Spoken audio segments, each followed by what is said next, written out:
Meus irmãos e minhas irmãs, paz e bem. A liturgia de hoje nos coloca diante de diversos temas que são importantes para o ano litúrgico, para o ano civil que nós hoje iniciamos. Hoje nós invocamos Maria como a Mãe de Deus, porque de fato, o tempo de Natal nós afirmamos que Jesus é verdadeiramente homem, mas sem deixar de ser Deus. Maria então é nos apresentada como a mãe do homem e por isso a mãe também de Deus. Mas o tema da paz que está presente já na primeira leitura, porque ao longo dos séculos essa celebração ela recebeu também essa conotação de invocação pela paz, desejada por Paulo VI. Mas também é o dia que o Salvador recebe o seu nome através do rito que o colocava como membro do povo de Deus e recebia um nome no momento da circuncisão. É movido por todas essas verdades da fé e sentimentos que nós nos colocamos hoje em oração, neste que é o primeiro dia do ano civil. Um bom ano para todos. Ouçamos. A antífona de entrada de hoje: Salve, ó Santa Mãe de Deus!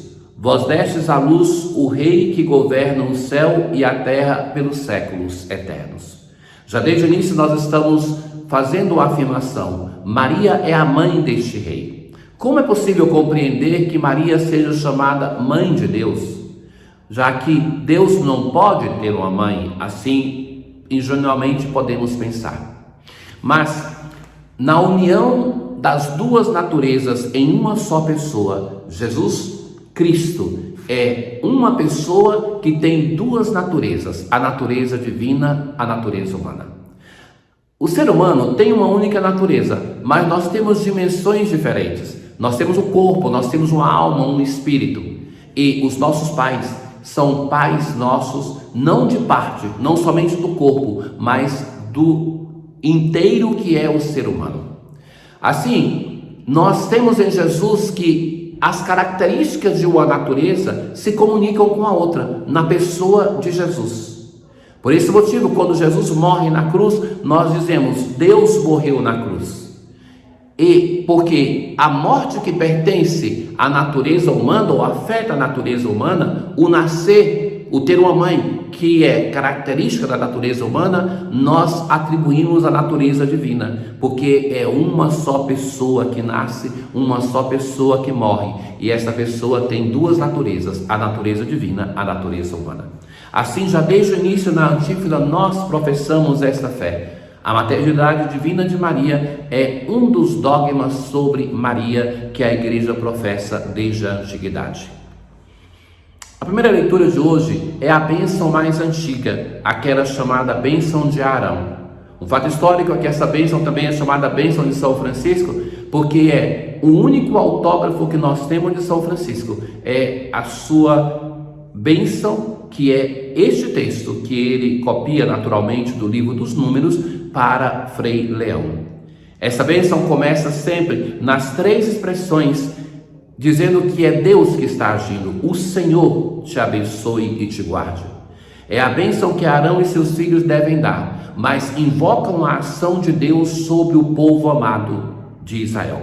O Senhor faça brilhar sobre ti a sua face e se compadeça de ti.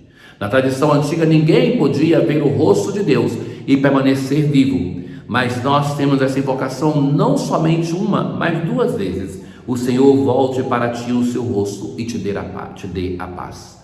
O Senhor voltando para ti o seu rosto, permitindo a ti de ver o seu rosto, tenha compaixão e te dê a paz. No Natal nós afirmamos isso, que nós vemos o rosto de Deus. Esse rosto de Deus que ninguém jamais viu, nós vemos em Jesus Cristo, Jesus de Nazaré, porque Ele nos manifesta quem é o nosso Deus. É o mesmo desejo de receber paz, de ver o rosto de Deus que nós rezamos no Salmo de hoje, Salmo 66. Que Deus nos dê a sua graça e sua bênção, e sua face resplandeça sobre nós. Exulte de alegria a terra inteira, não somente o povo de Israel, mas todos os povos.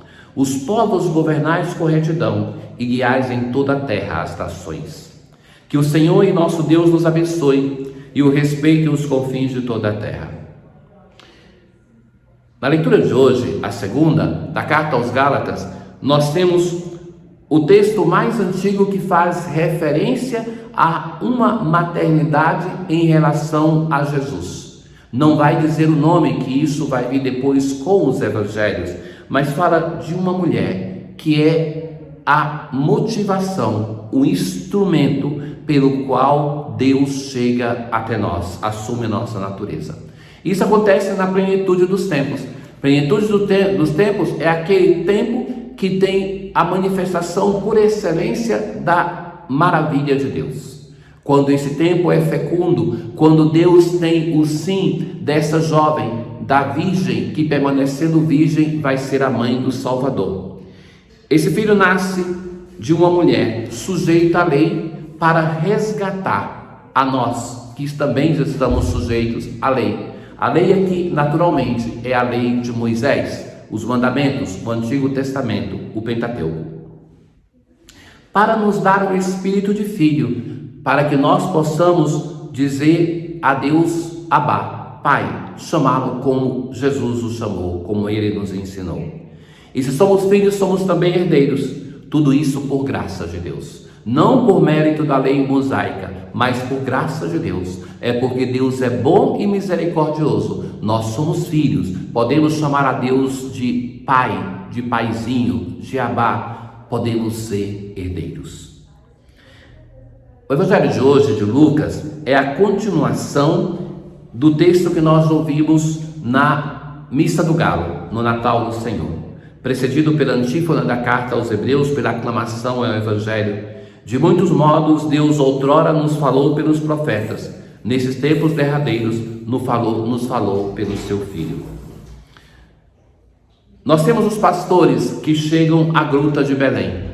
E o que é que eles veem de singular? Nada, para ser sincero, nada. Eles veem Maria e José e o recém-nascido deitado numa manjedoura. Uma cena normal, mas que esta cena era para eles um sinal. Irmãos caríssimos, para quem crê, a normalidade, o ordinário da vida é cheio de sinais de Deus. Não é a busca de extraordinário, do milagroso, que é um sinal de fé.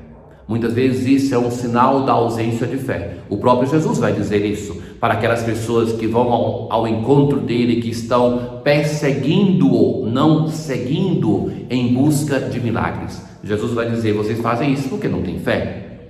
Ora, eles vão e encontram uma cena comum e creem. E ali vão contar tudo aquilo que aconteceu e todos vão ficar maravilhados. Ficar maravilhado é reconhecer a grandeza, as maravilhas de Deus. Mas, de novo, aqui tem uma alusão a Maria. Quanto a Maria, guardava todos esses fatos e meditava sobre eles em seu coração. Essa expressão que Lucas vai repetir por 3 vezes. Maria é aquela pessoa que, como vai ser Jesus depois, na vida pública de Jesus se mostra isso. Jesus era atento. É aquele que se deixa provocar pelo outro, pela realidade, que pensa esses fatos. Isso é, à luz do Espírito de Deus, buscar discernir a vontade de Deus, buscar ler a própria história, não a partir dos nossos desejos, mas sendo provocado pela realidade, pela semente do verbo, deixar-se guiar pelo Espírito para saber o que fazer, como agir em cada momento da história. 8 dias depois, a criança foi levada para a circuncisão. A circuncisão era o gesto através do qual um menino era reconhecido como membro do povo de Israel. Jesus é membro desse povo e ali recebe o nome Jesus. Um nome simples, que é tal qual Josué, porque em hebraico não tem vogais. Jesus não recebeu um nome extraordinário, mas Jesus quer dizer Deus salva. Os cristãos quiseram e diferenciaram este nome.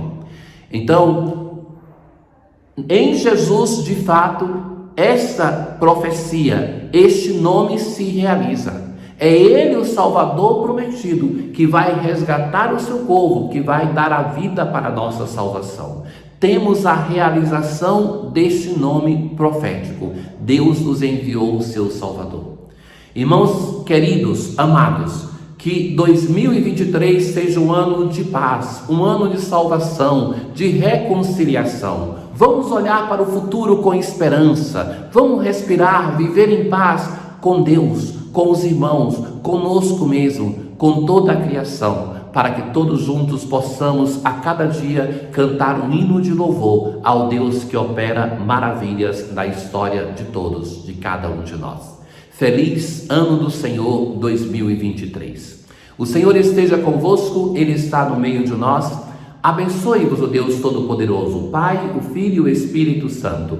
Paz.